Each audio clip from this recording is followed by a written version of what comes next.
been a terrible while.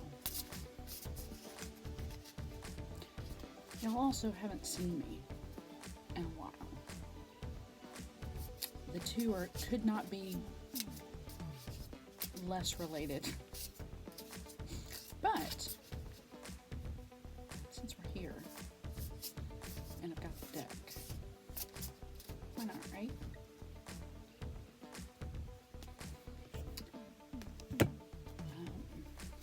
Don't know what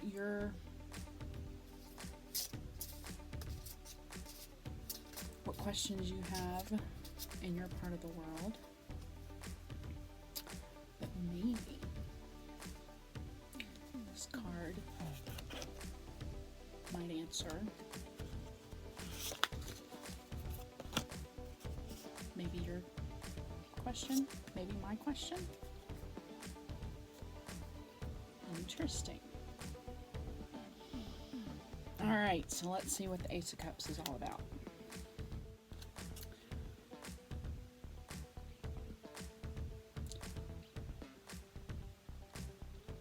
The overflowing soul, the feeling heart, the fluidity of our spiritual essence that knows no form or no container. It's the endless well from which we all drink, the source of emotion, imagination, intuition, connection, and unconditional love. So, since it's been a while, and I've missed y'all, let this be my message to you. Hopefully, this episode brings you nothing but imagination and endless love from me to you. And if y'all are curious, this is kind of my new favorite deck. I just love the illustrations. This is the message inside the box.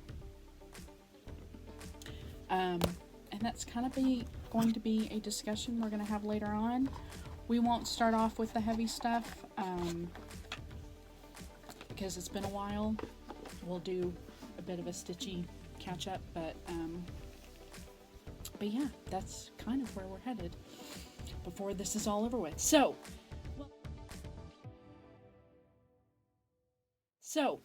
welcome. Hi. It's been a while, as I mentioned. My name is Jennifer. I am the Curly Stitcher over on Instagram, here on YouTube, and some other places we'll talk about here a little bit later. My pronouns are she, her, and welcome back to everyone who has been part of this little tiny community of ours here for a while, and welcome to anyone new. I don't think there's been anyone new. I have not posted a video since before the holidays, back, I'm going to say December 2023, but it could have been like late November. I'm not going to go back. It's not important. I was in a different headspace then, and I'm in a much better headspace now. Thank you for asking. And things are going okay. Life is still really a lot, but I think as people on planet Earth, we can all agree life is a lot, especially right now. Work is better. It is still asking a lot of me, but it is starting to level off a bit.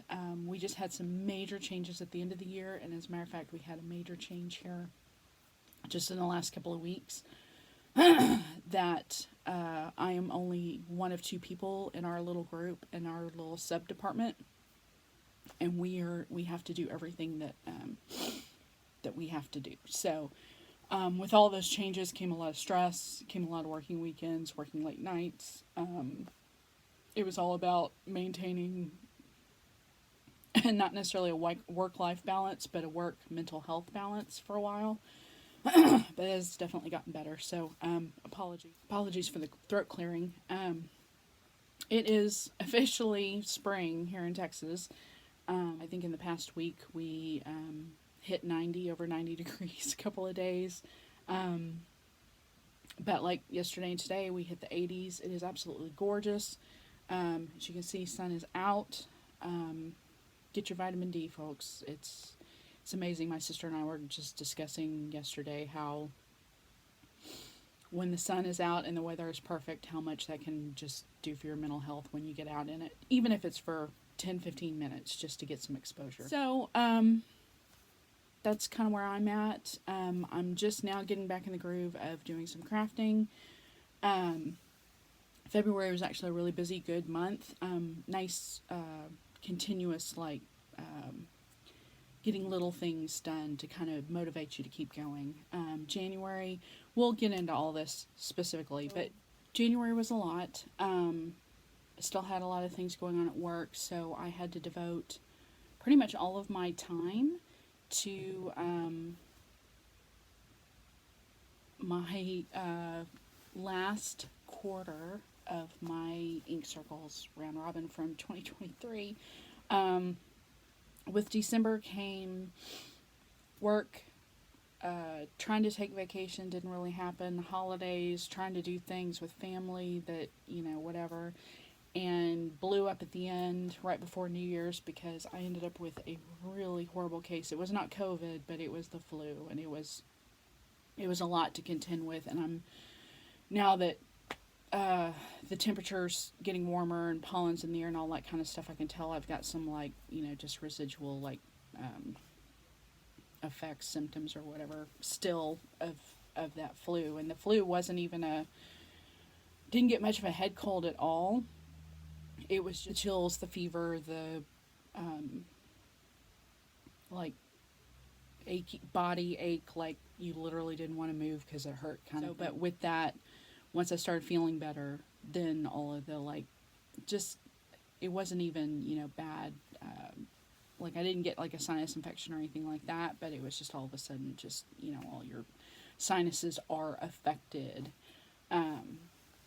So it just took a while, and lingering cough and all that kind of stuff. So anyway, so there may be quite a few more breaks or pauses in this one because I'll be going for getting a sip of tea or whatever, just to kind of keep my voice from sounding even froggier than it already is. So anyway, okay, so that's enough about me for now. We might chat more again later, or if you know me well enough to know that I ramble, so it'll be interspersed in there. All that to say that I'm back. Thank you. I'm glad to be back. But I won't make any kind of bold statements as to say I am back on schedule for real. It'll be more of a kind of tentative, hesitant, cautionary. I'm back, and we'll just kind of see where it goes. I hope I have a lot more crafting time than I did previously. But yeah, it's been a lot these last couple of months, and it's kind of funny, as I have had time again to do things for myself, I have truly just wanted to engross myself in stitching or whatever, and doing something like this also takes time. And it's just you get an hour window, and sitting down doing one of these does not take an hour. I mean, it takes much longer than an hour. And of course, with that also comes the fact that the further in time there is between your last one and your next one, you have so much more and more and more to cover that the time needed in order to sit down and do this takes even longer. So I am hoping to keep this kind of manageable. If you have to watch this on 1 1/4 speed or 1 1/2 speed, I totally get that. And if you need to break this up into parts and watch it 2 or 3, in 2 or 3 segments, I totally get that. I don't know how long this will be, but I'll try to manage as best I can. January, like I said, was pretty quiet, so that's pretty not that stitchy or busy. So we'll start there.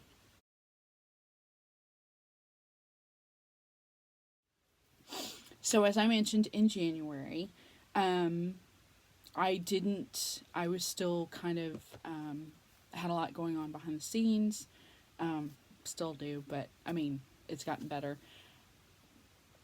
So, because of the delay in a lot of things on my crafting side, I was kind of playing catch up, sort of, and primarily to the first Most Magnificent Ink Circles Round Robin, hosted by Michelle G. Bendy Stitchy. My group was Steph Pocket Roddy, Jacqueline Reish, and Vicky. Oh my gosh, I'm gonna forget Vicky's last name. I'm so sorry. But hold on a second. I wanted to show you. I won't get into everything, but this was so I got mine back before the end of the year. Mine was Half the Fun. And that's the one that I chose. When I sent mine out, I had also sent this card with it, and fortunately everybody signed it, filled it out, did all the good things. But there were a lot of things that went on that I knew I needed to get done. I needed to get my last quarter finished that belonged to Steph. And I'm going to put one picture up here. This is my finish. This is my quarter that I finished. As you can see, she chose well, you can't see. I'll show you the full finish here in a minute. She chose Pentatonic by Ink Circles. It's big. It's big. It's beautiful. It is so colorful. It is amazing. But it's essentially a full coverage stitch. It's a lot. So Jackie sent every quarter to me, and of course this was the last quarter that was going back to Steph, who I sent to every quarter. So when I got it, it's beautiful. I wish I had taken a picture of, like, holding it up so you could see. I mean, it was a ginormous piece of fabric. It's absolutely gorgeous. I think it was a 28 count, and we were doing 2/2. It was all DMC. Oh, that's not true. It wasn't all DMC. It was DMC plus... Shoot, I can't remember now. Here's the final picture. Absolutely fantabulous. I will see if Steph... Well, actually, here, let's do this. Did not. Okay. Well, Steph listed... or put the final picture, and that's the picture I'm basically borrowing from Instagram. But there were some, not substitutions, but yeah, like equivalent. And I want to say they were either like,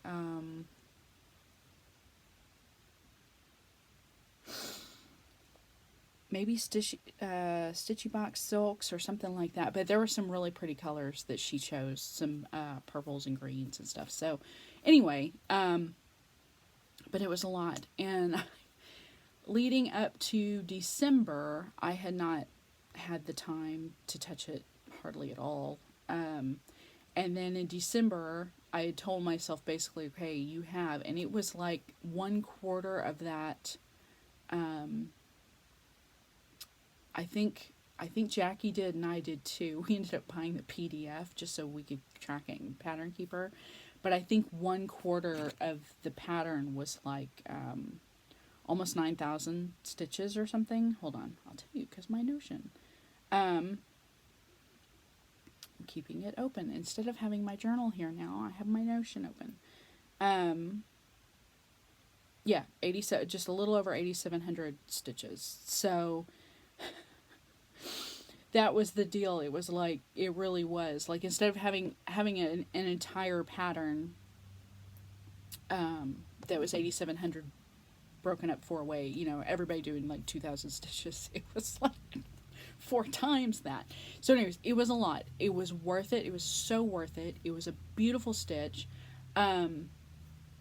Basically by, I think, Christmas Day, I had all of the outline done.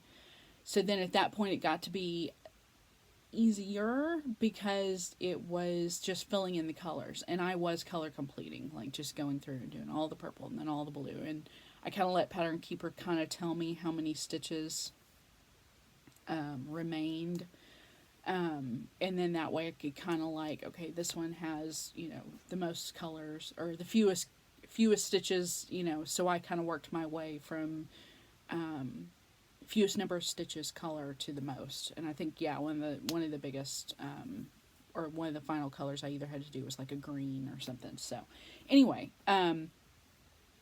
so that was pretty much my January, but it felt so good to finally get that done and finally get it out to Steph. I think like the second week in January, I was like, "Look, I've still got it. Don't worry, it's still safe." I almost asked her if she wanted a picture of, proof of life or something that it was still okay.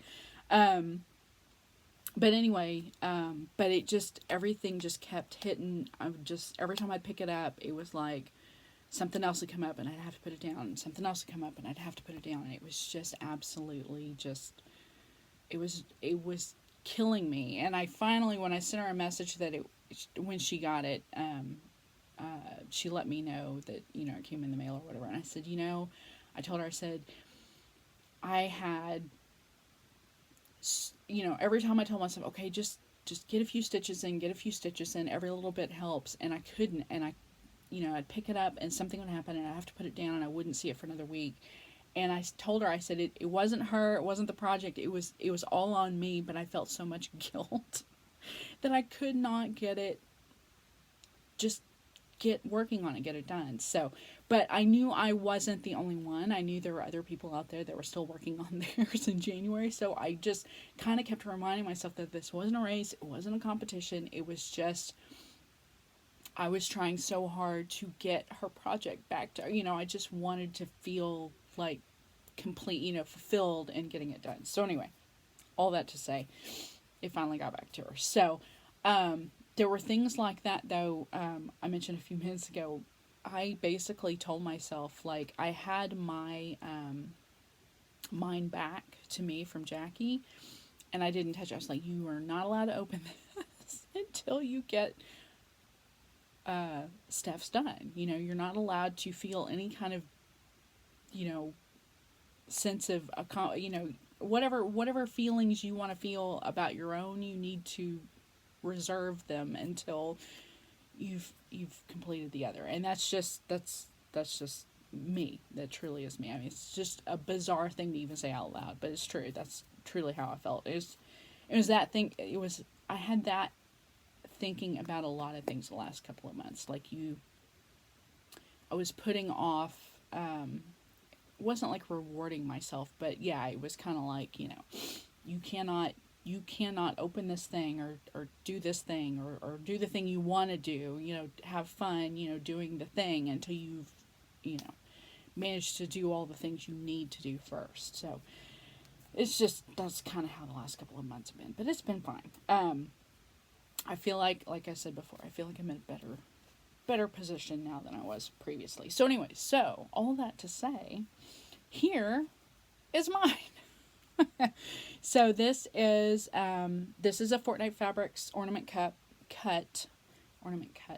an 18 count. The floss, which I literally have, like, I'm gonna say maybe single strands, maybe 6, 8, 10 strands left of, is, I think it's called Balloon. Oh, sorry, no, Beach Ball.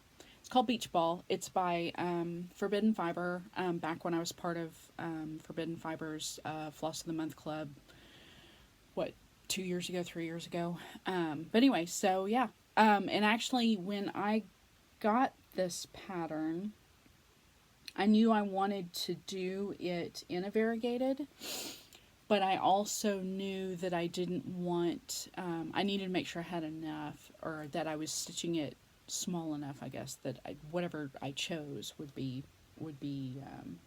enough floss.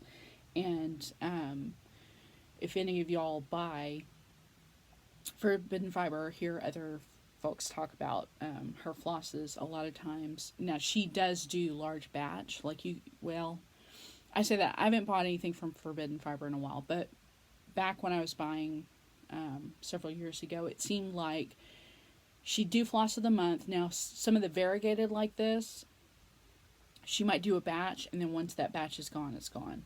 But other like, less variegated, more tonal colors, she would have, listings out.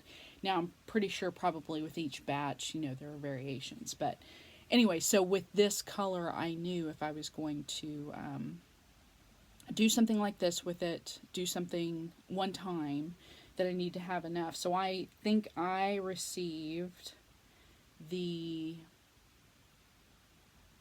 original probably in either a box maybe that she happened to put it in, or it was part of a floss of the month. And then I went back, and fortunately it was a color that she still had available, so I got 2 more, and I think that's all I needed was like 3 to do this. But it's really kind of interesting. In the card that I sent, I mentioned I really, really, truly wanted everybody to stitch this their own way. I did not want them, duplicating or trying to mimic or try to, I wanted each section to truly be its own. So I was trying to see if I could show you each one of us. I told them right here. Those are my initials. So then I think that's Steph's.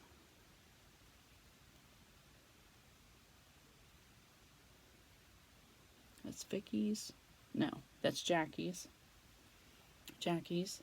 And then that's Vicky's right there.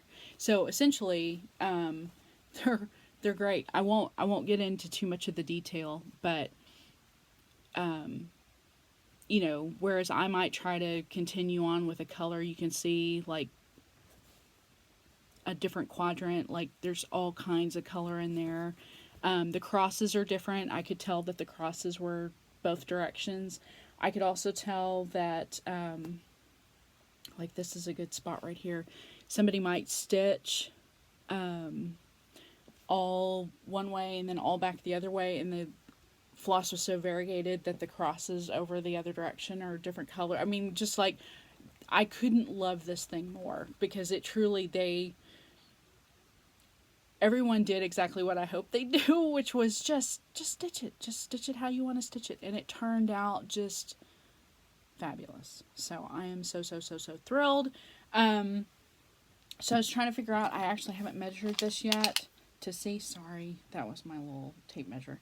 So it's a little over, it's like 6 1/4 inches square roughly. Yeah. So I'll have to see if I can find either a square frame to put it in. I definitely want this like to keep it square, keep it flat, hang it up somewhere. I don't think I want to do like a pillow. I kind of considered maybe a project bag finish, but I just love it too much to do that. I'd rather have it up on the wall where I can see it all the time and remind me of my stitchy friends. So I'm so excited, and I hope that for those of you who participated in the first one, or if you didn't get to participate in the first one, I hope you're going to participate in the second. The second one's kind of exciting. Julia Julicious over on Instagram is hosting the second round robin, which I think is fabulous, that the torch has kind of been passed on. And so I'm kind of excited. I'll show you mine. It's not finished yet, but I'm pretty close to a finish on my second one to pass along. So I'll show you that as part of my musings for today. So once all of that was accomplished, once all that was done, got stuffs out. The only other 2 things I wanted to try to do, my WhipGo boards for this year are a Patreon board and a Quirky Quakers board. And January's pretty much gone by the time I got stuffs done. I think I got that done, stuffs done on the 27th or something, so I only had a few days left. So In addition, I signed up for D's 20 Stitches Stitch for Pride this year. I signed up for the actual pattern portion, so I wanted to get that done. And fortunately, so far, all of those parts have been not, I don't want to say terribly big, but they haven't had just a whole lot of stitches. This latest one, it's kind of funny. I want to say they've progressively been bigger and bigger, which is kind of true, but it's only March, so it's just kind of one of those things. So anyways, I finished my January one right before the end of the month, and then because of my Whip Go boards this year, I started planning out trying to figure out what I wanted to do for my Patreon, but then I was able to get one of my 4 Quirky Quakers done before the end of January. So I'll show you that. And actually, it's kind of funny. The 4, all I can tell you, honestly, is my 4 Quirky Quakers for January and February were turtle, snail, butterfly, and ladybug. But I don't think I stitched them in the order that they were. Now, turtle might have been January. I don't remember, but there's my turtle. So this is on a giant piece of Fortnite fabric this actually came in my, came back with my round robin piece from Jackie. She also sent me some really cute floss drops. I'll show those really quick of her Kit Kats. And then Steph also sent me some of her puppy dogs, which I was totally excited about as well, which is really cool. So anyway, this is an 18 count, which nice enough. That's what my half the fun was on, but this is like a full quarter yard, so this thing is like humongoid. So I am, because of the way this is divided up, there's basically 16, right, 4 and then 4 squares, so I hope to have all of my Quirky Quakers on this, and depending on, I'm going to stitch each one on a square where the folds are, but if it works out, I'm hoping that I can go back and then do one in each corner if there's enough room. So I might actually be able to squeeze, because there's plenty of Quirky Quakers to go around, might be able to squeeze quite a few into that piece of fabric, and then I'll have to figure out what I want to do, because sometimes finishing those, you want to do something, individual, like an ornament, and I thought about that too, doing like an ornament tree or something, but I don't put up holiday trees really, but that was a thought. But then also doing leaving it on the fabric and then figuring out some way to like do a multimedia piece, or I don't want a big thing framed on the wall, but some kind of something with it. I don't know, we'll figure it out when I get there. So that was also January, and then also January was, and this is a little further along because I also worked on this in February, Dee actually had a snow day. Apparently they don't get them very often in Vancouver, and being an educator, being a teacher, they don't always have the luxury of being able to have an actual snow day. I mean, I'm pretty sure a lot of people, even like around here, and probably especially since all the changes that were done during the pandemic to like school from home, I'm sure many school districts, I know school districts here in Texas, but probably throughout the country and the world, take advantage of the fact that even if it is a snow day, doesn't mean that you can't do something, you still, doesn't mean you can't still work from, or school from home. So anyway, because Dee had such a lucky day off, they decided that they were going to start do a new start for their snow day, and they chose Nature's Peace by Carriage House Sampling, and it just so happened I realized something I'd been wanting to start for a while. I absolutely love everything about this piece. So I went and pulled it and told Dee that, hey, I'll start it with you. And we kind of arbitrarily came up with a hashtag, which was Vancouver Snow Day Sal. But what I ended up doing, if I can do it like this, was this little bit of the, like I did a center start. So this is basically this little bit right here of the bighorn sheep or whatever it is standing on the deal. So yeah, so I got about that much done. But I picked, if you can kind of see it, there we go, fabric that had snowflakes on it because I thought it would look really pretty. One, on there anyway, because it's kind of a wintry or, outdoorsy piece, but two, to kind of honor Dee's snow day. So, but the reason why I held it like that is because I actually stitched some more in February, so I will show you that here in a minute. But that, in addition to my Stitch for Pride, which I'm also going to do like this, was Dee's interpretation of Keith Haring's artwork. Pull it up just a little bit further. There we go.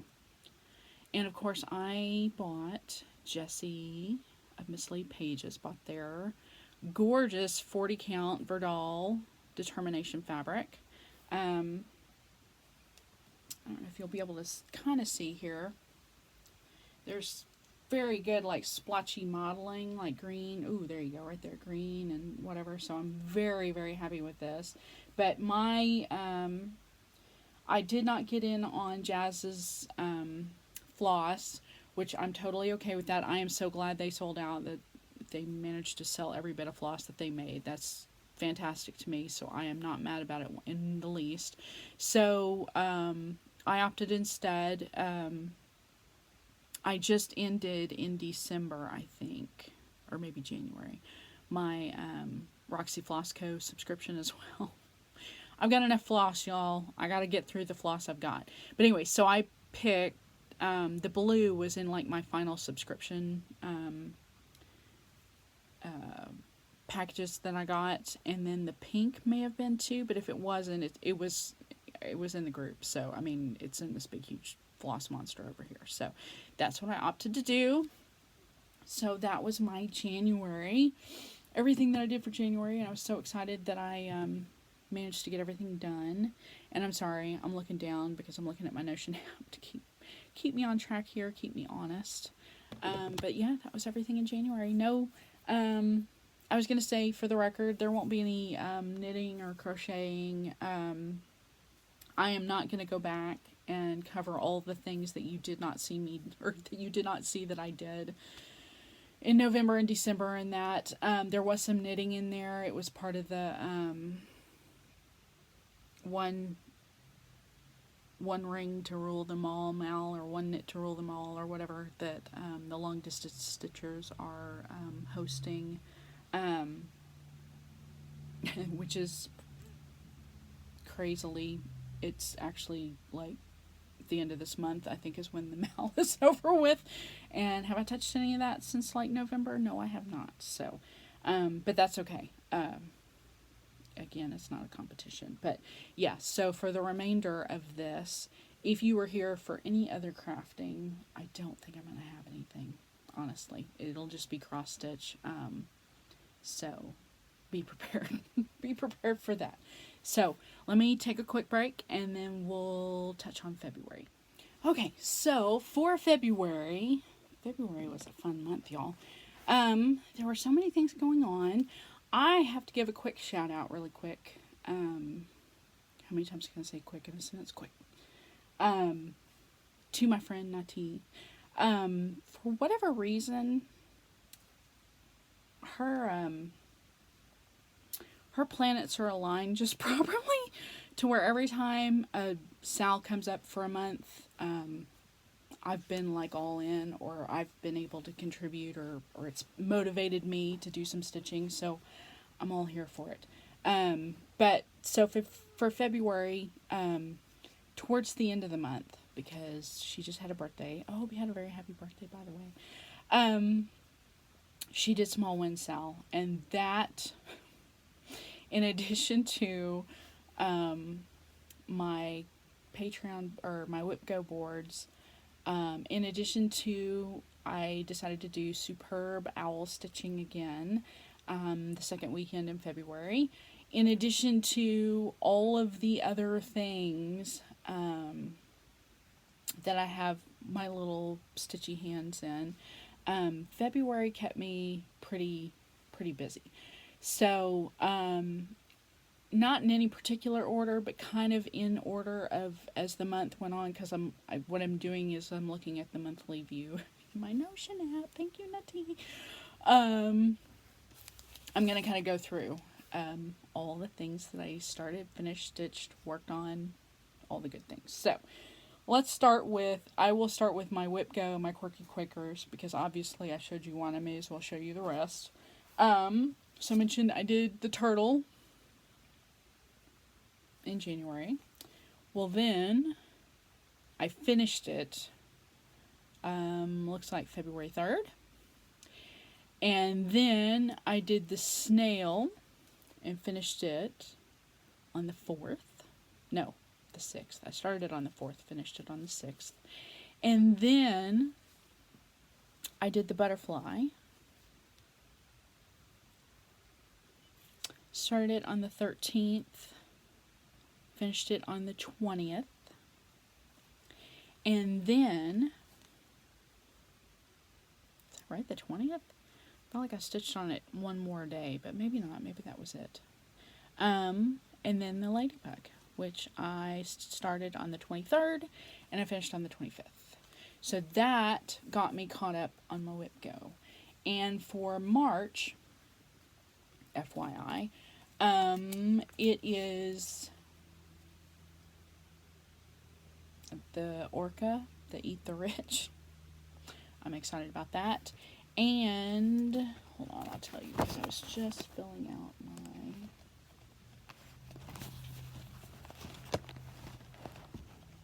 the bat. So, orca and the bat. So I will get those done.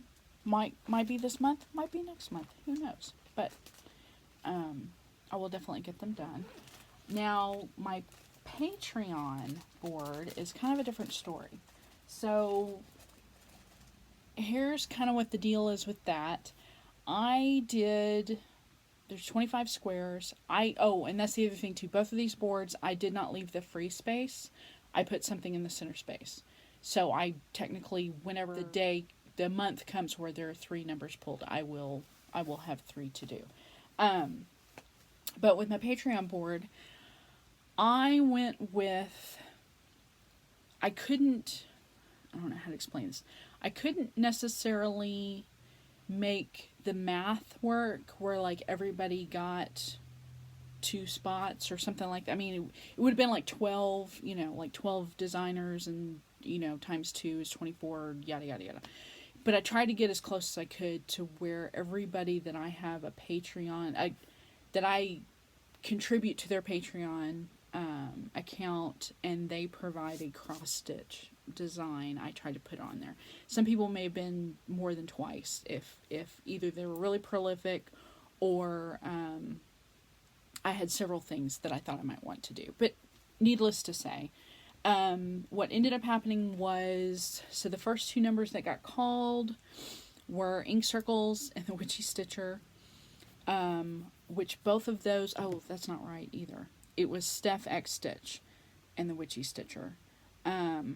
Steph X Stitch and the Witchy Stitcher.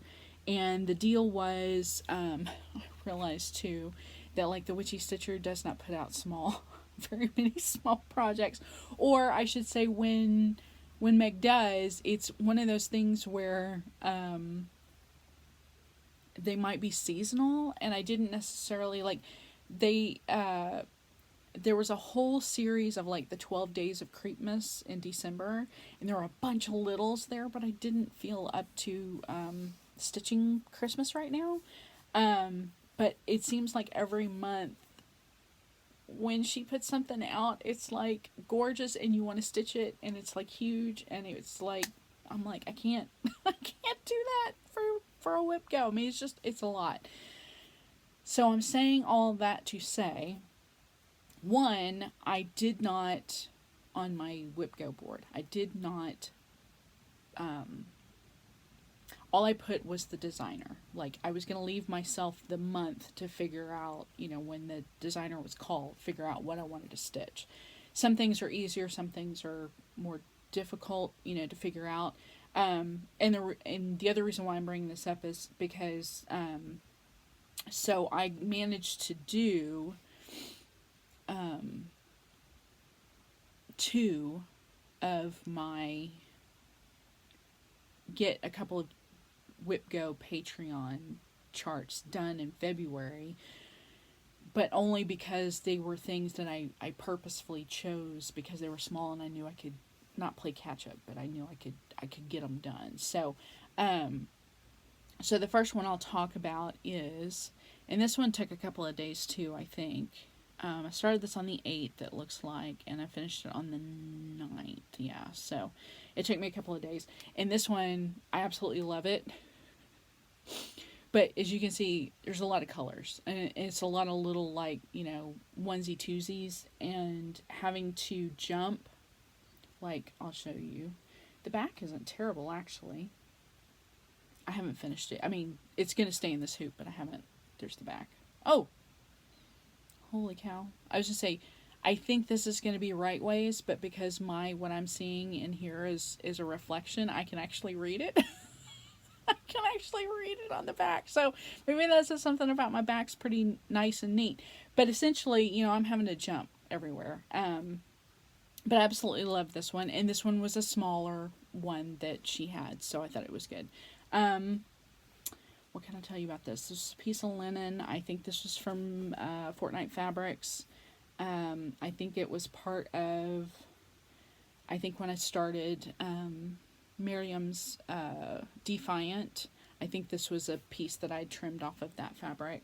And I think these are all Leo and Roxy flosses, and I went with the colors that were outlined in the pattern as far as, reds and greens and whatever. I just pulled whatever I had.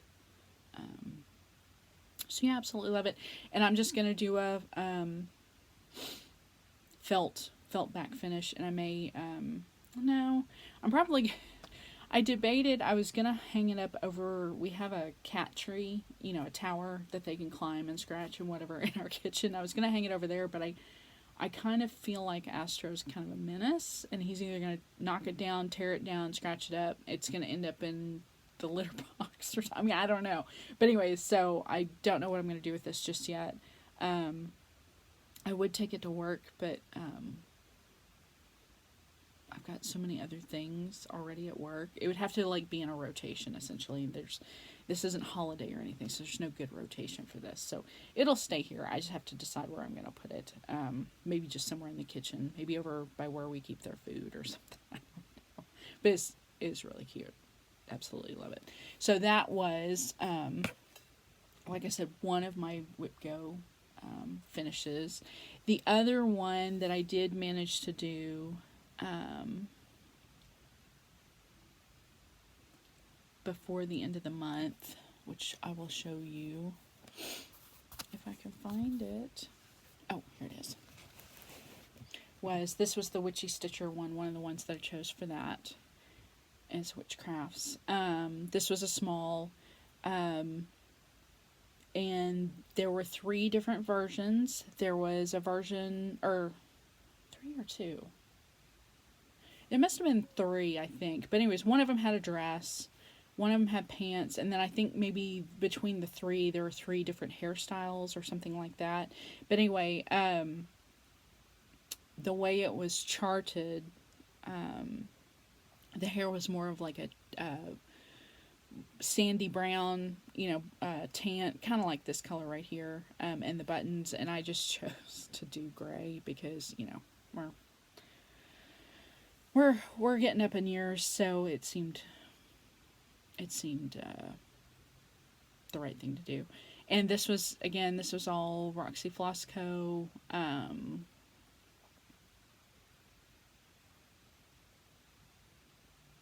Floss that I had. I've basically got a bag. The bag that I'm keeping all my quirky Quakers in, as I'm pulling colors that I want to stitch those in. All of those, by the way, all of those were stitched in Roxy Floss Co. I'm just keeping them all like on. I've got a big, huge ring of Roxy Floss up here, and then I've got another big ring in that bag, and I've got Roxy Floss probably in every project bag that I'm actively working with. So anyway, so that was another Whipco finish, one of my Patreon choices. So that was good. So really quick, I will talk about some of the other things. There is one other thing that I started and finished in February, but we're going to talk about that at the end. It's kind of going to be its own thing. So we will get there, but for the moment, I'm going to put that off till the very end. So as I mentioned also, though, my Nature's Piece, if you want to see it one more time, ta-da! I worked on it in February. And I worked on it as part of my superb owl stitching. So I went from Rocky Crag with the legs of a bighorn sheep on it to, ta-da! Got a couple of the trees started. And then I got my superb little owl done. So I was kind of excited about that. It meant I could get some work done on it. So I worked on this.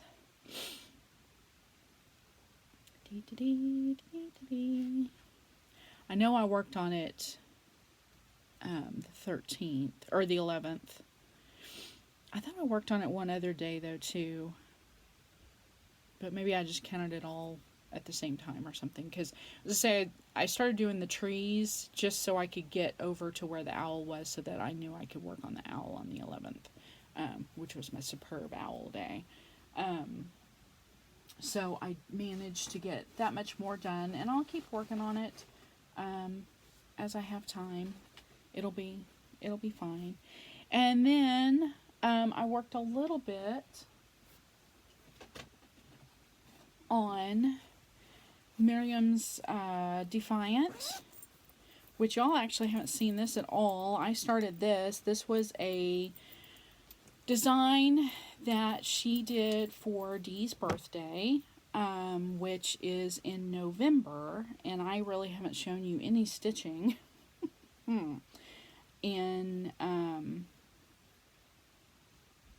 at all in since probably at least that long, if not longer. So this is everything that I've done. But in what day did I work on this?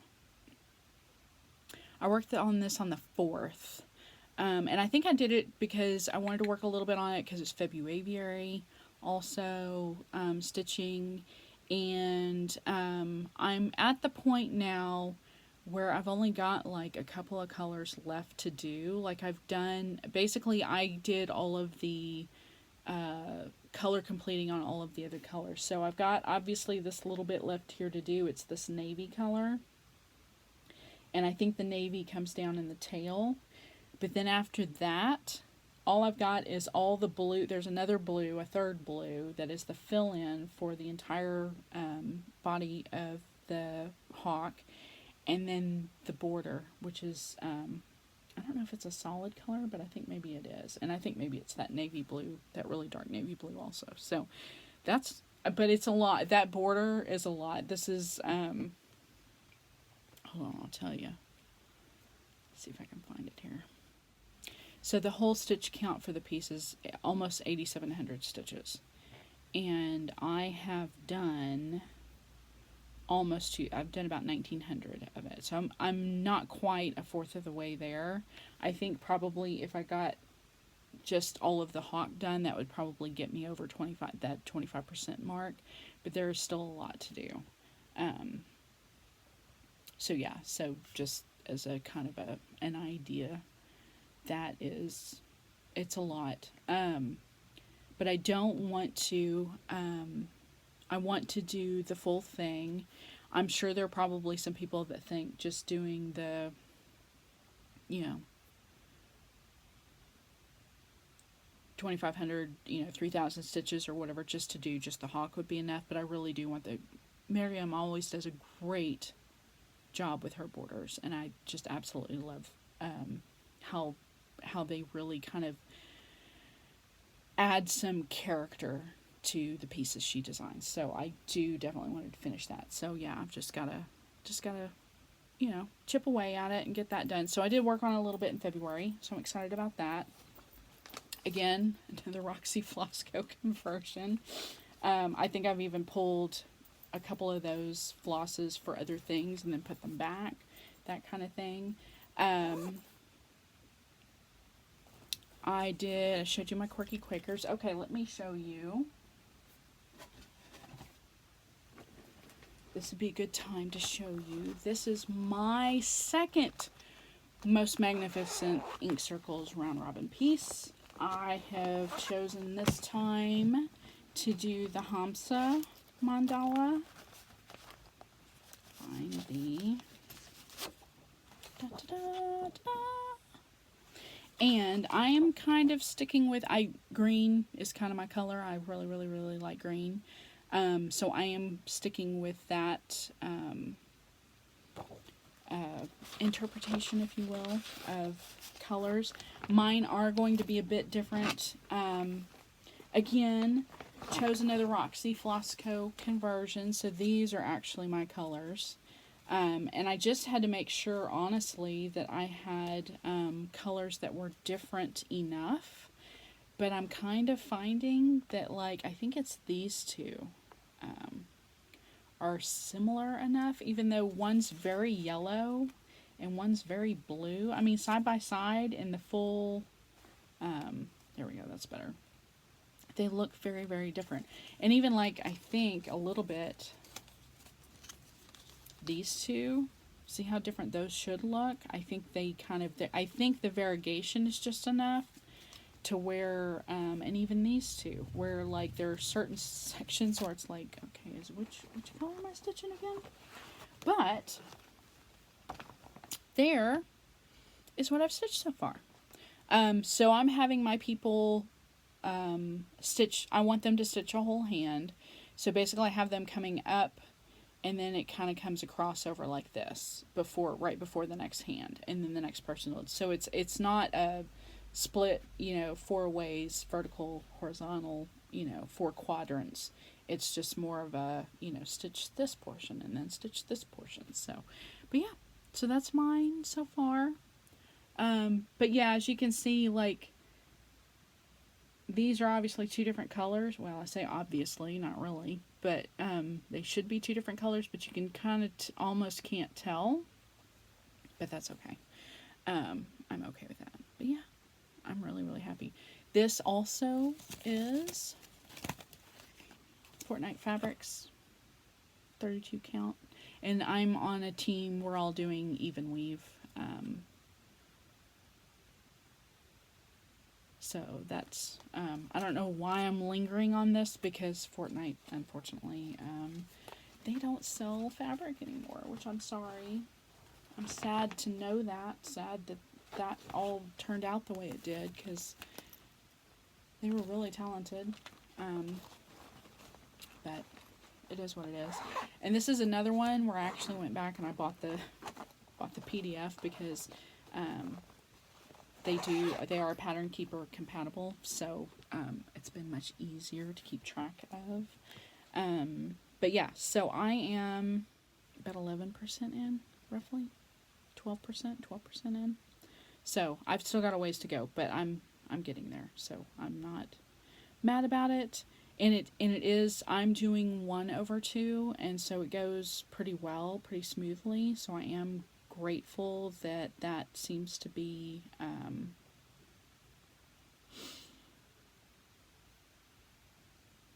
working out that surprisingly 1/2 is kind of my new thing. A lot of the fabric I have is 16 or 32 or 36 count, and like Jessie's, her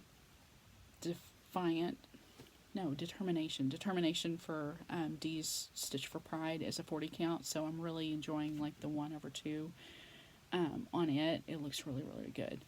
So yeah, so I worked on Hamsa on the 4th, the 9th, and the 17th, and then yeah, kind of took a break from that. It's one of those where I know I need to get it done, but it's gonna get done. I love stitching on it, so that's not a problem. Okay, so then next I will show you found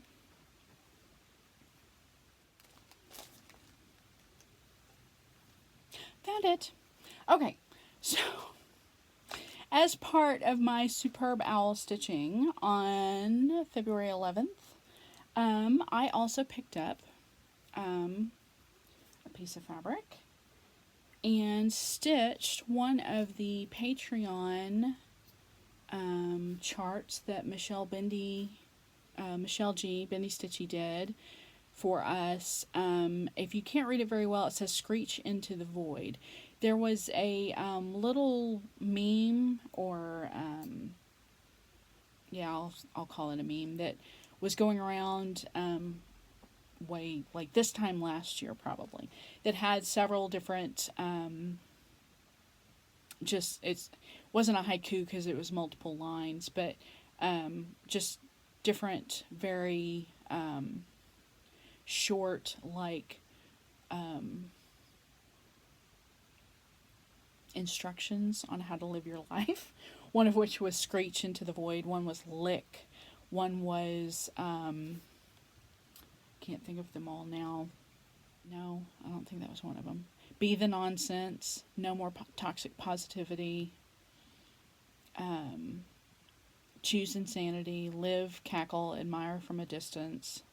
So she had charted all these up, but she was using, Michelle was using a sampler that she wanted to reproduce, and so she was pulling motifs from that sampler. So because one of them was an owl, that's the one of the 3 things that I got done on my Superb Owl weekend.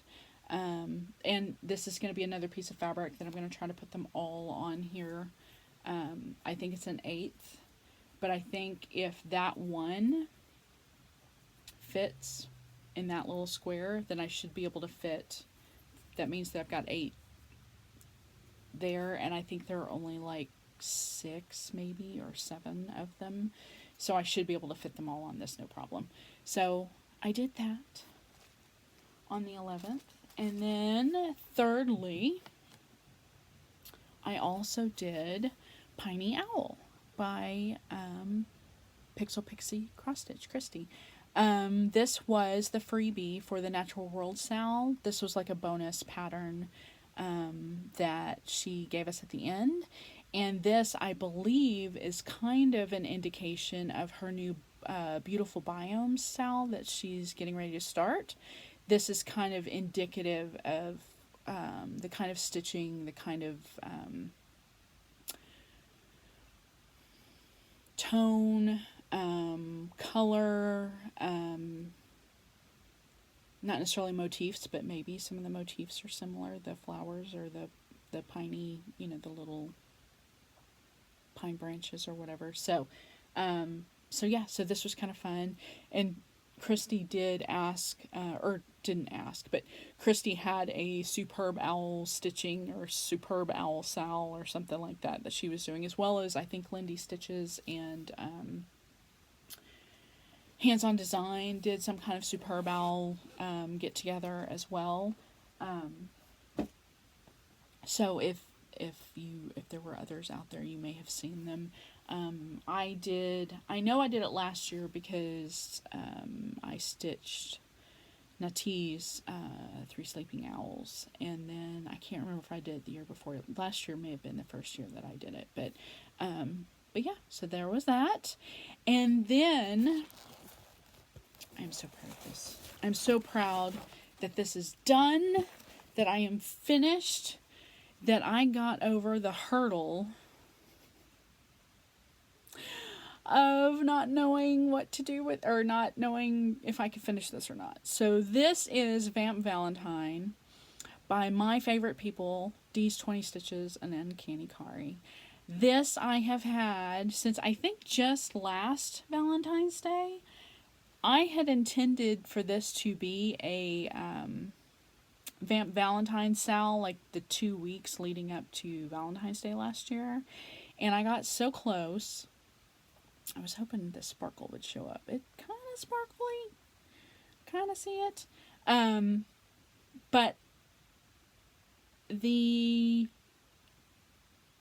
diamant that I chose for the hair, when I started seeing that there were 3/4 stitches and half stitches and whatever, I panicked, because diamant is not fun to stitch with. It's fine for doing your little X's, and it turned out okay. It turned out just fine.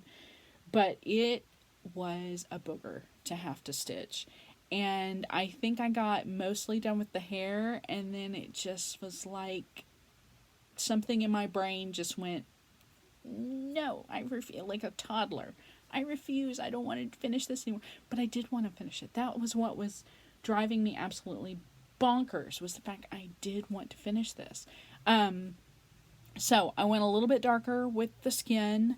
This is a combination of Color and Cotton, or Classic Colorworks Cocoa Bean, Classic Colorworks Cocoa Bean, and a Roxy Floss Co. Brown, and I can't remember what it was for the darker, like around the ears and the shading around the face. And then I went really dark with like a plum, it's not called plum, but I can't remember the name, but like a plum color that was also Roxy Floss Co. And then the eyes, there's definitely, I stuck with some 310 on some stuff. I did Vampish for the flat black parts, and so like the wings, and then this you can't really tell, but it's a Threadworks that's kind of a sparkly or a shimmery kind of color, and then all of this down here that's sparkly is all Krynic, and I absolutely love it. I love it so much. And the other mental hurdle I kind of had to get over, but I just told myself I had to get over it, was the fact that I have material that I want to finish this with. I've been going round and round and round and round and round and round and round in my head about how I'm going to do it. One, because as you can see, I got really close to the selvage on that part. I've got plenty of room up here and plenty of room down here, but I'm kind of cutting it kind of close with this. I know the shape I want to finish it in. It's actually going to be kind of like a pillow finish, but I know the shape I want to do it in, and I'm worried about these edges. The other thing is, as I think about that finish, I know there are multiple materials I want to use to finish it in, and I have a vision in my head. I just need to figure out how to either do it, or if something else occurs to me, like if I find all of a sudden somewhere in some thrift shop some kind of really funky frame that this would go good in or something, and I'm like, sold, I might just end up doing that too. So for right now, this is staying just like this. Like I said, I know how I want to finish it, and I'm going to practice that finish technique a couple of times before I commit. But we'll see where it takes me. But I absolutely could not have been more tickled when I got done with this. And it's also kind of interesting too, because I think I pointed this out last year a couple of times when I did my big whip like parade, like went through like everything and was trying to decide what I wanted to do, if I wanted to keep everything or not. There were certain things in here, or I put like all of my big projects in here, and that was one of them. There are a couple of other ones that are in here too that I finished, but it's been nice to cross those things off of this out of this book, say that I've completed them too. So that was one of those things that really, like, for multiple reasons, that one actually made me feel really good. So I was really excited to have that finished. So I finished that, And I did. I finished it. I think I finished it like almost had it finished Valentine's Day, but it took me another day or so, and then it was fine. Um, just kind of had to wrap things up with it. So other than that, I have one couple more things to show you. I have one more finish I want to show you, and then one more start that I haven't finished, but I'm close to a finish. So this is another one that I'm absolutely tickled to have done, and it was also another one that I was able to cross out of my book. This is Shaded Stitchery's Admiration. This is a pattern influenced by the movie The Color Purple, and I am so glad to have this done. This is another Roxy Flosco conversion. It's done on another Fortnite fabric piece of linen, and I tried to stay as true to the colors as Nuri had in the pattern. So I tried very, very, very hard to stick with the, if there's there's 2 or 3 different greens, I tried to make sure that the greens stayed within the same family, stayed the same tone, tried to make sure there's a light green and a dark green. Same with the purples. The only exception was, so if any of y'all are familiar with DMC colors pretty well, the border should have been $37.99, and I kind of went with a grayish dark purple, which I really, really, really, really, really like. But the $37.99 also needed to be used in the bees, and I did not want the bees to be purple. I just didn't. So, a really good close Roxy Flosco color is Outer Space. So that's what I ended up doing for the bees. But everything else, I stayed as true as I could. There's like multiple colors of like blue, purple, yellow, orange, pink in the flowers. I tried to stay as true as I could to everything else because it was important. It was meant to be influenced by a movie, influenced by, a story that most of us probably know very, very well, and I did not want to reinterpret Nuri's interpretation because I know her interpretation was important to her. So yeah, so I got that done, and I kind of mentioned, if you follow me on Instagram, that this was part of my small win sal, but also that I was also going to put this as part of the Cuted Up sal, which Nithya started, because the Sealy sampler was the one that Nuri just finished and released, which Sealy's a character from The Color Purple, and I saw that and I wanted to stitch that so bad, so I thought, okay, if you want to stitch Sealy, you got to finish this one first. So yeah, I'm absolutely thrilled with that. So my plans for this actually is, I have a very, very, very dear friend whose birthday is in a couple of weeks. So I think I've got a couple of other things ordered for her birthday. And so I'm going to try to find, this is almost square, not quite, but almost square. So I'm going to try to find a square frame and frame it and get it over to her. I probably will have to mail it. I don't know that she and I will see each other. We always try to get together for each other's birthdays, and I just don't. I don't know if I will have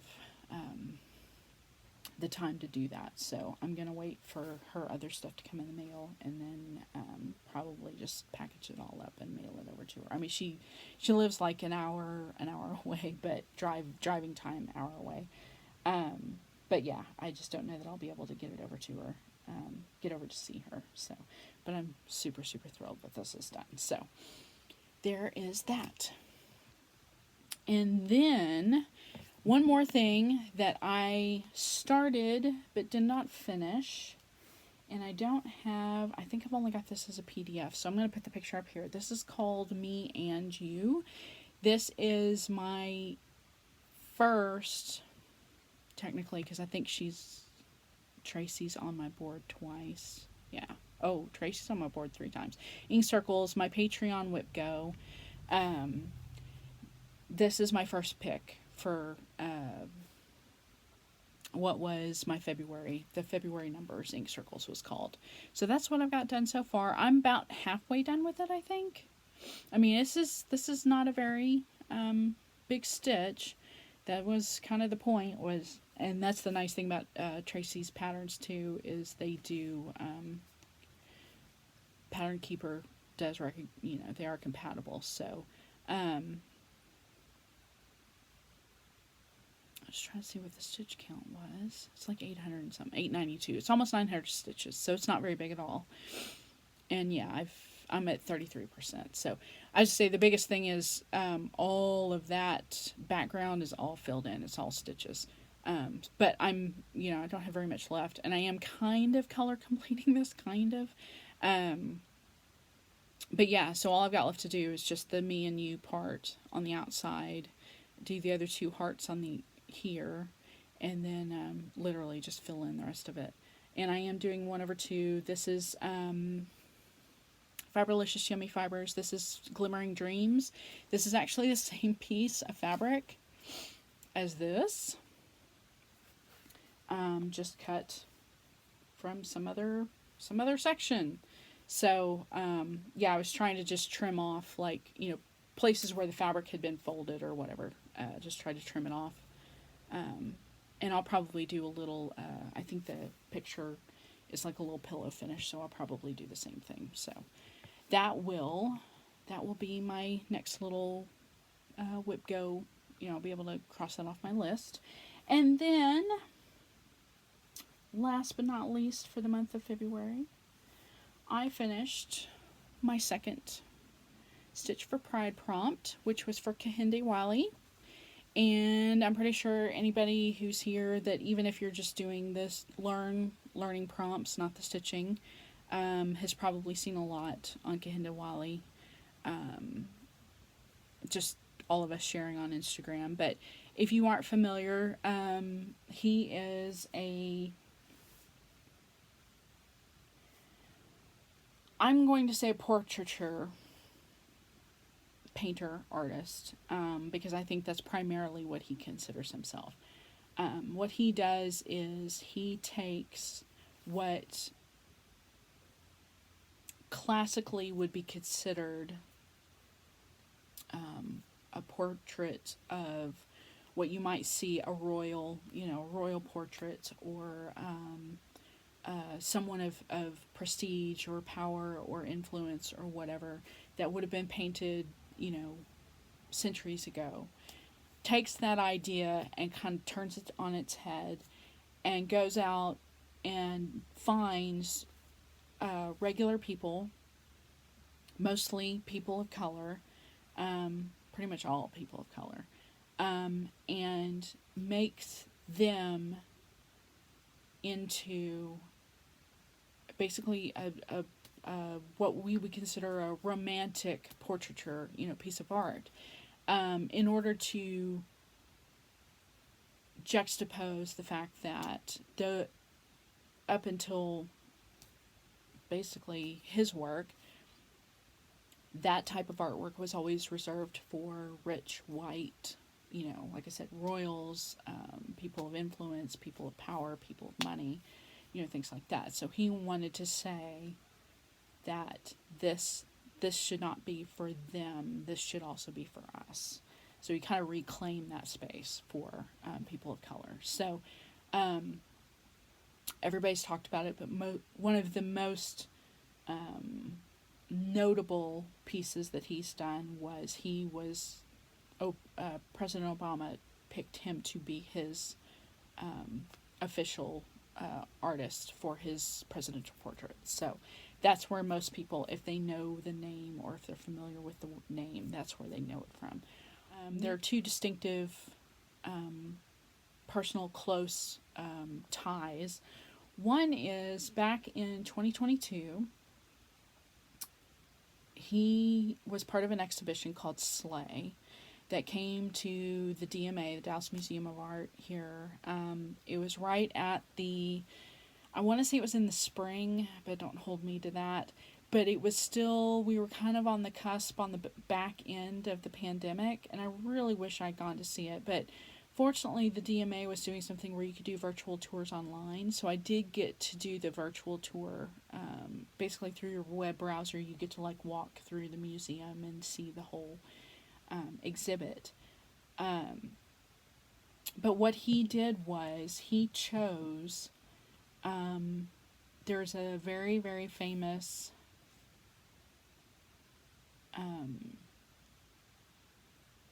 portrait by, and I'm going to probably butcher this name, but Artemisia Gentileschi, who was an Italian Baroque artist. So we're talking, centuries ago. That there was a portrait, I guess they call it a portrait, a painting of the story of Judith and Holofernes from the Old Testament. And it's a very kind of, it is a very brutal piece of art. It's a very brutal story. And Wiley decided to kind of reclaim that story in the sense that, this story is one of brutality, of violence. I want to reimagine this piece. And so he took that same idea, that same,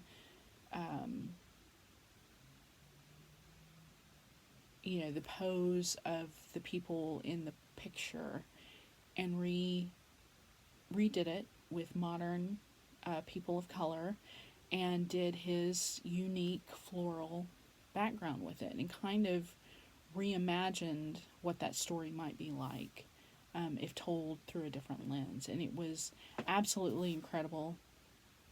It was, I remember reading the story, or reading about the exhibit, seeing it virtually, of course, but then going back and reading the story of this in the Old Testament and realizing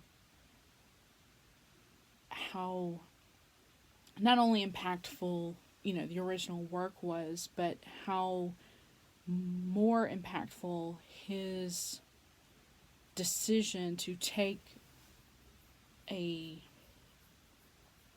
very classical story and make it very modern, but also bring people's attention to it in a way that might make them uncomfortable, which absolutely, to me, that's what art should do. It should make you think.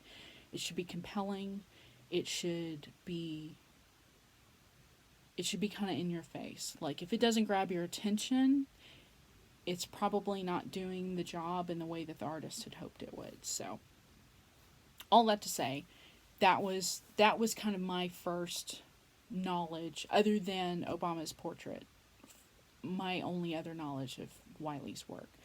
But the other thing that I have to thank Dee for is in recognizing, we get to stitch, something influenced by Wiley. We were all, I think, that were involved, this month with Dee's project, looking at our own, like, local art museums and whatever. And I knew, like, the exhibit at DMA was, a couple of years ago. And so, I was like, well, I wonder if there's anything else coming through here, whatever. Well, come to find out, which I didn't even know, this is how bad I am, I didn't even know this museum existed. But Fort Worth has their Museum of Art, but then there's the Modern Museum at Fort Worth.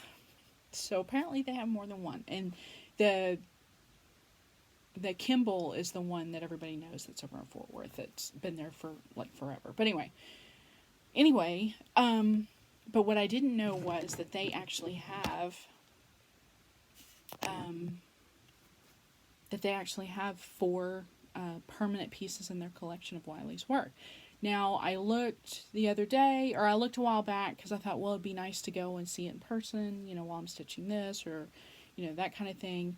Um, None of them at the time, and I don't think even as of today, none of them are out for viewing. They're just part of their permanent collection, but apparently they do from time to time bring them out. So I just have to keep an eye out. I have to set like a Google alert or something so I know when it's available to view again, because I would like to go see it. But so between the one that was part of the Slay exposition and then the one I'm going to show you here, there was a lot of blue, a lot of orange in both of those pieces of work. So that's why I chose the colors that I chose for this. So Dee's version was all green because there is a lot of, floral, just vines and that kind of thing in a lot of his work. Green is a pretty prevalent color in most of his work, but I wanted to try to capture some of the colors that are unique to works that have actually been here, been near to me here in Texas. So that is pretty much it for February. Let me put everything away for a minute, and then we'll talk a little bit about March. And then I'll wrap things up with something I wanted to share with you all. Okay, so for March, my plans are, this is the month for Stitch Asia, so I definitely have plans to try to involve myself some way in that. Dee has released their third section for Stitch for Pride, which kind of falls in that, but I'd like to find something else that would work for that prompt as well. As far as my Whipco boards are concerned, I mentioned before my Quirky Quakers for March are the Orca and the Bat, so I will get those done whenever I can. As far as my Patreon goes, I still need to finish my ink circles, which was a February. I need to pick another Witchy Stitcher for February, and I may not be able to find another small necessarily, so I may have to choose something bigger and just stick to 1,500 or 2,000 stitches or something like that. And then for March, I was so happy to see Uncanny Kari was picked and Bad Stitch. So Bad Stitch has a lot of really good smalls, and so does Kari. I've got a couple of things already loaded up in my project, or in my pattern keeper for both of them. I just need to get fabric and floss and get going on those, so I'm really kind of cool about that. Ready to go. Other than that, I just need to finish my Hamsa so I can get that in the mail to Michelle. She happens to be one of my partners this go around, so I'm really kind of excited about that. Other than that, that's pretty much it. As far as this goes, as far as, personal stitching stuff that I want to do for March. The other thing for March, or related to March, is something I'm going to talk about now. So this is going to get a little more personal, a lot more political. I hope you'll stick around. So I don't know how many people here follow me on Instagram, or we've talked in real life in a Zoom meeting or anything like that. But if you follow me on Instagram, I'm fairly political, progressive liberal, but in particular when it comes to gender issues, me personally, I'm a cishet female, but I have always had a real problem with societal gender, um, um, I don't want to say stereotypes because that's not even, doesn't even come close to the word that describes how I feel about gender gender roles in society, just period. So I'm going to try to be careful because I could get really heated really quick, and I want to be chill about this because it's important to me, but I don't want to scare anybody off, but I also don't want to come across as um, vulgar or anything. Just try to be cool. Um, I'll post a couple of things in the description box that I think might show you or give you an idea of the kinds of things that the media out there that I think that is very informative and that more of the public should be consuming. One is someone kind of new to me that I found on. He actually has a YouTube channel, but I've seen him over on Instagram, and I can't remember how I ran across. Oh, TikTok. He's got a TikTok account, but his handle is archaeodeath. He his topic of discussion always is usually based on archaeology and death and burials and those kinds of things. But he is very good at bringing on guests who take the narrative of archaeology, for instance, and push the boundaries of the way we should think about how we were. If you took an archaeology class in school, or if you studied archaeology or even history or anything like that, they try to re-inform you as to how everything that we think we know about society, specifically gender roles, are not are all based on a patriarchal system. They're all based on, we think, these are men's roles, these are women's roles, and there's only a binary, and that's all there ever is, and this is all it ever was. And all of that is wrong, and all of that has been manipulated to make us feel like that's the direction that's the direction in which everything has always gone, that's the direction in which things always were, and that's the direction in which we should all be going. And that's just it's not right. It's not right because it's incorrect, but it's not right because you're forcing people who have always existed to have to make a decision about a binary system in which they do not fit, and they should not have to fit. There should be no reason for anyone to ever feel like who they are is anything other than who they are. And that, full stop. That's all there is to it. I'm saying all this to say, for anybody who does know me personally, may already know this, but I have an older half sister who has, her eldest child is non-binary. And they are like the best thing in this world to me, and me personally. They're an adult, and I'm so grateful that Riley exists, and that fortunately they are in a position of adulthood where they were given every opportunity to be themselves, to be who they want to be. They're an international playwright. They are somebody I extremely admire, and kind of a little bit jealous of.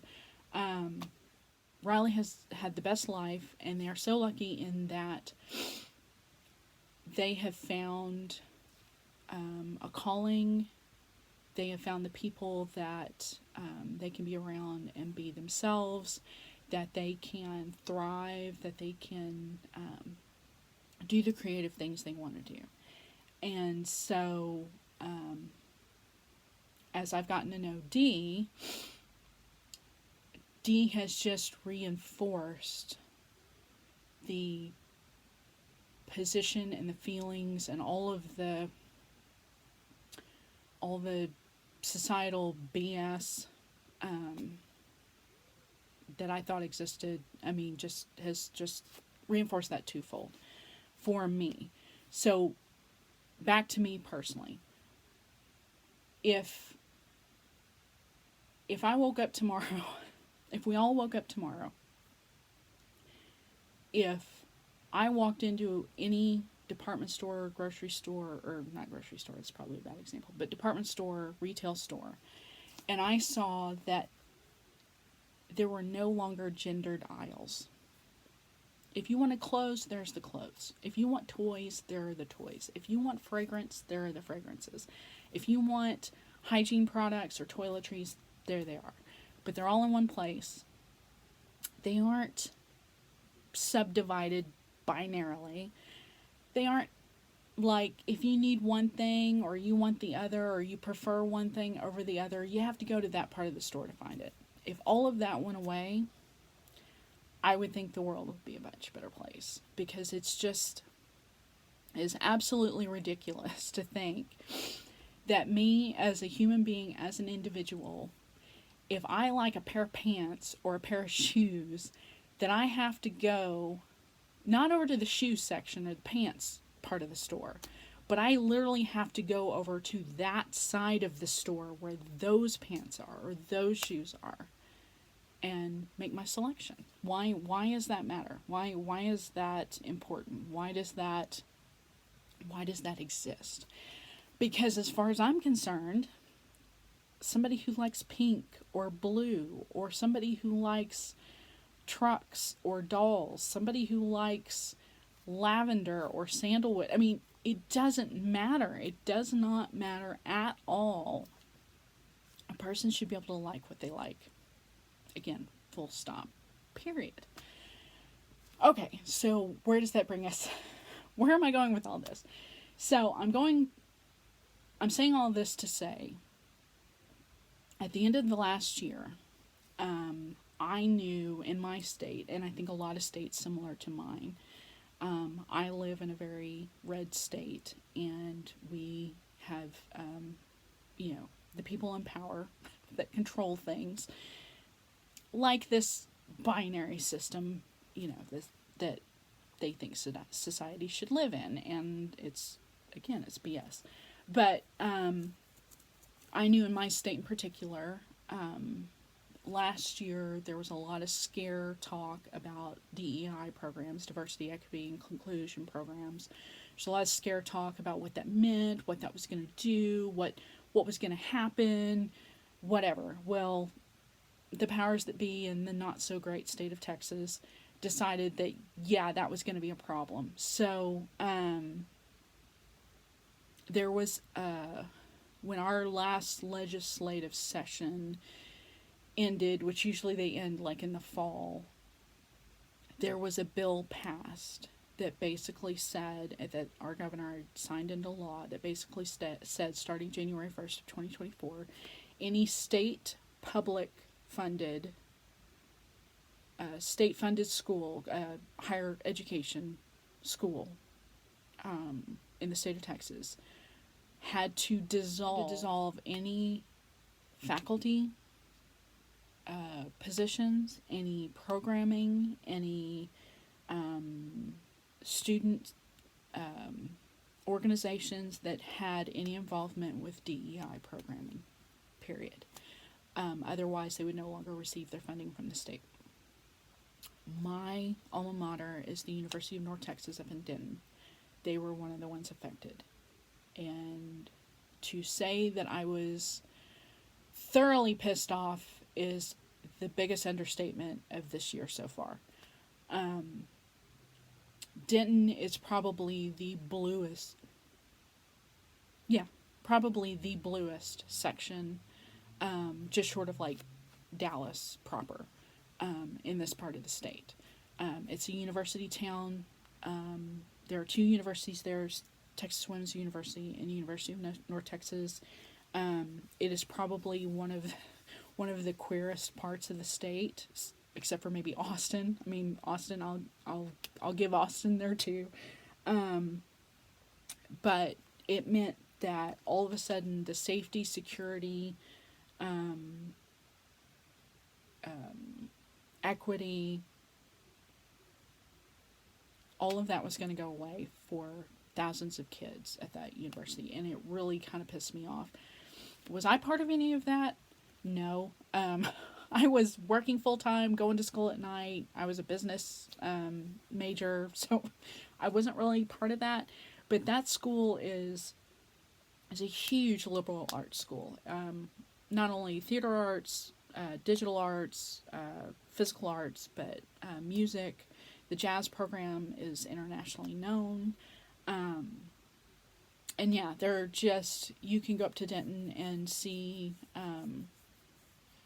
the queer influence just all over. So when that happened at the first of the year, I thought of people like Riley, who I am so grateful that my sister and her husband were able to raise Riley in a situation where they were, Riley was able to go to a school where I think for the most part they felt comfortable. I mean, I think there's always, there are always any issues at any university, but I feel like Riley got a good education, got to be in a comfortable situation, got to be around people that were similar to them, that they could, feel comfortable, feel good about themselves, feel safe. That's just not happening in universities in the state of Texas anymore. Because that's where that safety and security should be, is in public universities. And because God knows, especially in this state, the private universities are not. They're all Christian based. I won't even go there. Anyway. So when that happened, I know I'm rambling, I'm sorry. I had kind of, I don't know quite how to put it, but I was kind of just at my wit's end about it, because as many times as I've wanted to find a way to leave the state of Texas, because this state does not serve people like me, it serves others.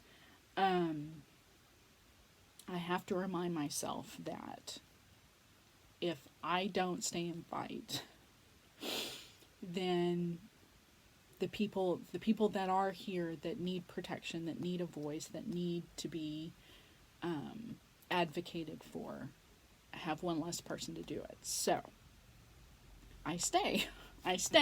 Despite the fact the state wants people like me to just shut up and sit down and take it. And not if I can help it.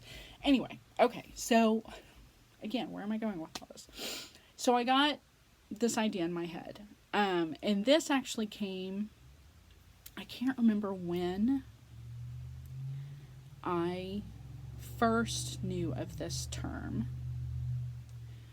but I'm about to take a hard right turn, y'all, so just hang on for a second. I'm also a big participant in University of Cornell's Feeder Watch every year. Their bird counting program over the winter, which goes from about November to about April, so it's almost over. But what you do is you, over the course of those weeks, you put feeders out like you would normally, like this time of year to bring birds in. You keep them out all winter, and you report to them, Cornell, 2 or 3 times a week, the birds that you've observed at your feeders. And it's to let them know about winter migratory or staying, nesting patterns of certain kinds of birds. So where I'm going with this is There was a term that I wasn't as familiar with until I was doing some digging, because part of the feeder watch is they want you to report the number of birds, if you notice any kind of like conditions, and I say conditions, but like house finches, for instance, have a very, very infectious, I think it's like a fungal or viral, I think it's a fungal infection that, like, for instance, if they know that there's going to be a big surge, they want to know if you notice any birds with that infection. They want you to notice if there's any kind of bully behavior, harassment, like between the bigger birds and the smaller birds for food, things like that. But they just want you to give a count. How many did you see throughout the day? That kind of thing. What time of day? And then usually you give like the temperature, highs and lows and that kind of. Anyway. But there was a term I ran across in doing some research for. There are a couple of birds that I see not every year, not all the time, but they're kind of rare. But when like we have warmer winters like this year, you see them more often. And they're a bird that there is no distinguishing characteristics between male and female. And the term for that is monomorphic. So monomorphic birds are the birds where if you spot the bird out in the wild, and actually this isn't just a bird term, but it's primarily used by ornithologists. It's used pretty much in any biology, related anything, but ornithology kind of has grabbed a hold of the term. But if you see a bird out on a fence, on a tree, on a, flying, whatever, that there is no distinguishable way for you to tell whether or not that's a male or a female. Now we're back to the gender thing. So I found it rather interesting, and the more and more I see things about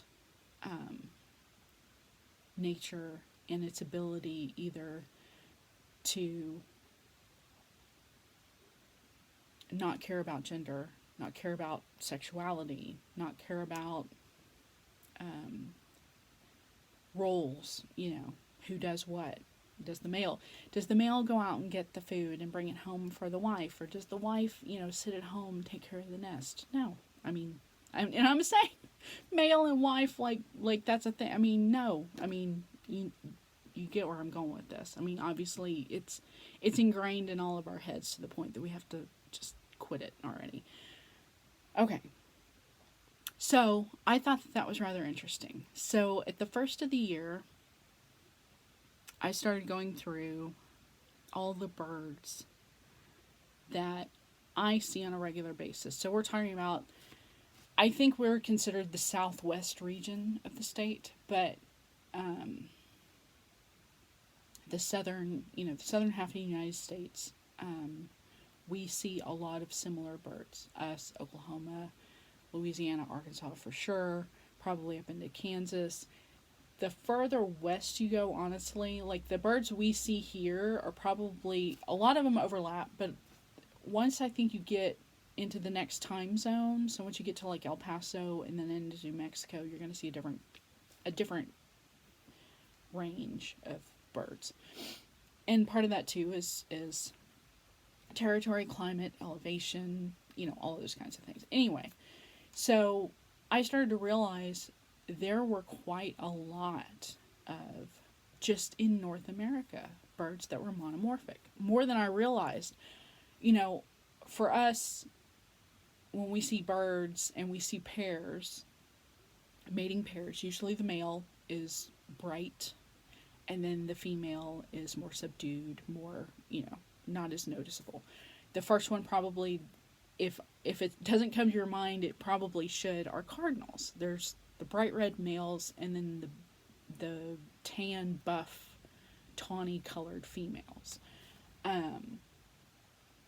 But there are definitely some others. Robins, if you don't know, the robins are like the brown with like the real red, rusty orange chest.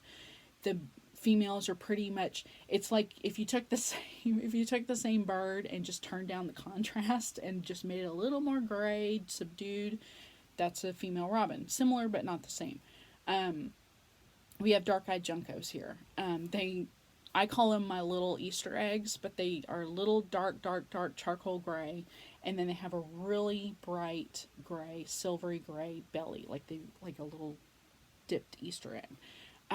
But the females are very like just solid gray. I mean, just kind of like a neutral color. So there's a lot of that, but there are so many more. I'm going to put a picture up here. This is, so every year when I participate in Feeder Watch, we get this poster as kind of part of a thank you for participating in the preceding year, and here's what you can look for in the upcoming year. And I think this is supposed to represent most of North America. But if you notice, there are not very many squares that have two birds. The ones that have two birds means that there's a male and a female. There's a distinctive difference. Like, you need to look for this for a female and this for a male to count, to know that that's the same bird and count it. There's not very much of that. There are so many more that there's only one. There's only one that you would need to look for. And that just really struck me. And with the timing of Governor Abbott's decision about the public school system or public secondary education system, at a time when this whole country just has a backwards, illogical opinion of gender issues in general, and the fact that, to me, gender issues should never be an issue for any reason. Like I said, especially for, shopping for what you want to wear, for what cologne you want to buy, for what deodorant you need, for what shoes, you like, for any of that. It just shouldn't be a thing. Shouldn't be a thing, y'all. So I thought the two kind of went together rather nicely. So in January, I came up with a list of 12. I think it's come up to like 14 now, but I'm sticking with my 12. I may have to make some decisions on a couple of them. I picked 12 birds that I thought that were monomorphic, that were birds that I see on a regular basis, that I was going to design and stitch for each month as a reminder to myself and as a reminder to people like Riley and Dee and anyone else out there who just their gender is important to them and they need to be represented. I decided that each month I am going to stitch a bird. So in January, I didn't get to stitch it, just not enough days, not enough time, but I did get it stitched in February. So this is my first one. This is a chickadee, black-capped chickadee.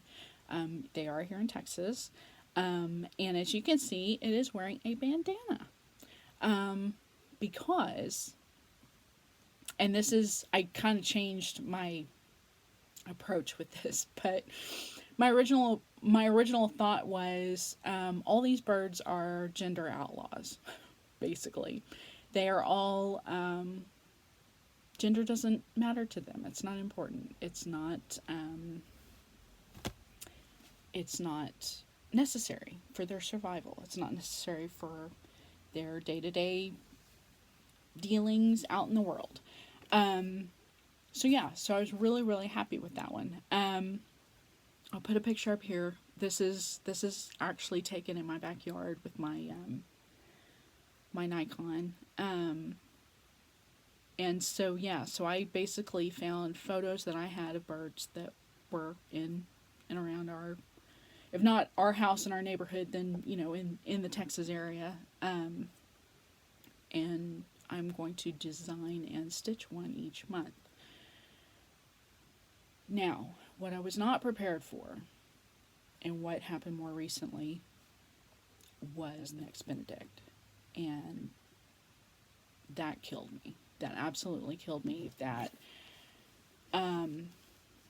because just like Texas, Oklahoma's in has got their priorities out of whack. So what I ended up doing was, I'm going to put all the links below. I decided I will make these patterns available if anyone else would like to stitch them. I've already designed the second one. I have not stitched it yet. When I do, I will put it out there, and it will be. I'm basically gonna start with February. So Chickadee was technically January, but I'm gonna start with February. So Chickadee was February. The next one will be March. I'll put a sneak peek up here because I have it mocked up. I just haven't actually stitched it myself. Like, all of these are Pattern Keeper compatible, so Pattern Keeper will do a mock-up for you. So that's kind of what you're getting a sneak peek of. So anyway, if you are interested, if you would like to stitch any of these, all of these, again, I'm going to try to do this once a month just so you can see what my bird of the month is. So if you're interested, you can buy the pattern. What you will be doing is, if you buy the pattern, I have it on Gumroad and I have it on Ko-fi. I also actually have a Patreon channel, and I was going to make this the monthly, whatever the minimum tier is on Patreon that I set up is for a monthly pattern. This will be the monthly pattern for the next 12 months. But on Gumroad and on Ko-fi, if you purchase it, it is very clear in there that I am designing 12 of these. Any proceeds received will go. My original thought was, or when I originally was designing these, I was thinking of University of North Texas and the fact that they were having to dissolve their any of their queer programming. So I was going to, this was kind of going to be one of those things where my heart was with a program up in Denton called Outreach, that is meant for both youth and adult queer people to find a safe space to engage in community involvement and, get together. But since Next Benedict's death, I am also, my heart is also with Freedom, Oklahoma. So if anybody buys these patterns, whether you buy one, you buy all 12, you set up on my Patreon that first tier, all of those proceeds I will split 50-50 between Outreach Denton and Freedom, Oklahoma, for those 12 patterns for that series, for this series. It's called, I'm calling it Burbs and Bandanas, so like birds but burbs and Bandana series. If please know the Patreon thing is only a big if, but if anything is contributed or signed up for above the first monthly tier, anything above that first tier, I will also donate half of that and split it between those two organizations as well. So, and there is no pressure on any of you to do any of this. But that was my thought, was I was going to share these anyway, but I thought if anybody had any interest whatsoever in doing something with these, and wanted to purchase them from me, I was not going to take those funds and just keep them. They needed to go towards, in memory of Next, and then also towards programming to keep folks safe in my area, in my part of the world, especially for people who are going to school where I went to school. So, anyway, thank you for listening. And This is Sweet Cowboy Blues. If you don't follow them on Instagram, go follow them. Um, these, I have 2 or 3 of these shirts now. I live in these shirts. These are the softest. These are like a cuddly cloud hug.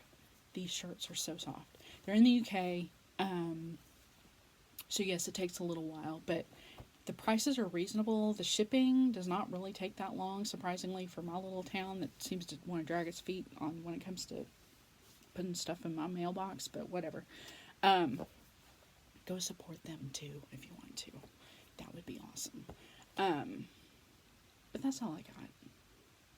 If you made it this far, if you made it this far and you feel up to it, pop a bird emoji down in the comments. I'd be curious. I'd be curious to see how many I actually get. And this is for me. I mean, this is for me. I'm doing this as a monthly reminder of how far we've still got to go with gender issues in this country and around the world, honestly. But if you share it, feel free to share it. Just just make sure, tag me, whatever the hell, whatever you gotta do. I don't, like I said, it was meant to be a stitch for me, for my mental health, for me working through, processing through things. But there's no harm. I mean, feel free.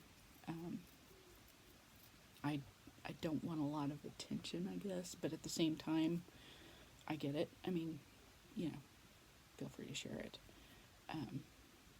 I love you guys very, very much. Appreciate all y'all that sit through my nonsense. I'm sorry. No apologies are necessary, I know, but I'm sorry it's been so long. I'm definitely in a better place. The kids are actually behaving. I shut the door. I think Astro or May one came to the door earlier, but I think they kind of gave up. Astro will just sit outside the door now and just wait. So he's probably right there. I'll probably open the door here in a minute, but I knew I had to close it if I was going to get this done. So, yeah, it's probably going to be a long one. I'm looking at the time. This is like the third video. I stopped and started. So this is gonna be a long one. So thank you for sticking around. If you have any suggestions for this, also feel free. Like I said, I've got the 12 that I picked, and then and I've already got the second one designed. But I ended up with a couple more because just constantly see bird stuff in in my Instagram feed or on TV or whatever. So if you see one, if there's one that you think you'd like to stitch, let me know. It's probably on my list. I'm trying to stick with North America. More specifically, like I said, like our little region here. But I think there will be some overlap. Like chickadees, there's really only like two variations. There's Carolina chickadees and black-cap chickadees, and black-caps are typically what we get here. But most of the other birds that I picked, while they are known here in Texas, they're known in wider parts of the U.S. So hopefully, as I stitch them, you'll see some birds you're familiar with. So, y'all take care of each other. Be good to each other. Go outside, get some vitamin D. Stay hydrated. Make sure you take care of your mental health. It's important. It's important to me. It's important to you. Again, I appreciate y'all being here, and hopefully it won't be too long before the next one rolls around. So, take care.